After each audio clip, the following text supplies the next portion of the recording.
नमस्कार मित्रों, त्रिमूर्ति ज्योतिष परामर्श में आपका स्वागत है। मैंने पहले वीडियो में बताया था कि पुण्य और पाप के कर्म की क्या परिभाषा है। मुझे मेरे गुरु महाराज ने सबसे बड़ा जो पाप बताया है वो ये है कि विश्वासघात। पापों में जो सबसे बड़ा पाप है वो विश्वासघात, यानी आपने किसी व्यक्ति को ये दिलासा दे दी, ये आश्वासन दे दिया कि यार तुम चिंता मत करना, तुम्हारे फलाने फलाने कार्य में मदद करूंगा।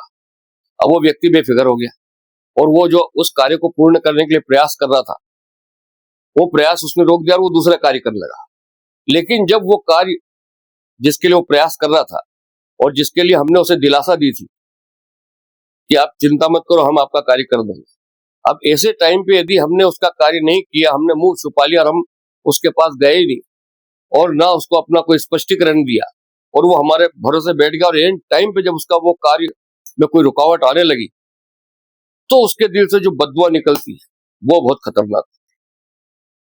हालांकि उसका कार्य हो जाता है, ईश्वर कहीं ना कहीं ऐसा प्रबंध कर देता है, पर जिसने विश्वासघात किया है उसको जीवन में विश्वासघात करने के बाद कुछ समय तो बहुत अच्छा लगेगा, उसको बहुत थोड़ा लाभ भी मिलेगा, लेकिन ऐसे टाइम पे उसके संग विश्वासघात होगा, ईश्वर की तरफ से उसको ऐसी सजा मिलेगी कि फिर उसको संभलने का कोई मौका ही नहीं मिलेगा, अगले जन्म में भी और इस जन्म में।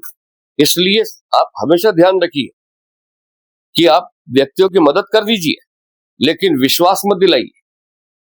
अगर आपने विश्वास दिलवाया तो उसका चाहे आप कैसे भी आपने जो वादा किया है वो वादा निभाओ, उसको एंड टाइम पे अकेला मत छोड़ो। उस एक एंड टाइम पे उसके संग यदि आपने विश्वासघात कर दिया तो ये जीवन में सबसे बड़ा पाप किया और इसकी सजा ईश्वर ने बहुत खतरनाक लिख रखी है। इसकी कोई क्षमा नहीं है, ना ईश्वर की। तो आप ये क्षमा कौन करेगा? जिसके संग आपने विश्वासघात किया, उसके पैरों में आपको गिरना पड़ेगा और वो जब आपको क्षमा करे और ईश्वर से प्रार्थना करेगा कि इसके किए हुए कर्म को क्षमा करो, तो शायद क्षमा मिल सकती है, पर मेरे अनुभव के आधार पर क्षमा तब भी नहीं मिलेगी। इसलिए हमेशा ध्यान रखना, किसी के साथ विश्वासघात कभी मत कर। अगर आपको मेरा ये वीडियो पसंद आया हो तो आप लाइक कीजिए, शेयर कीजिए, सब्सक्राइब कीजिए, क्योंकि मैं आपको अच्छी अच्छी बातें जो मेरे गुरु महाराज ने मुझे बताई है वो मैं आपको बताऊंगा। नमस्कार।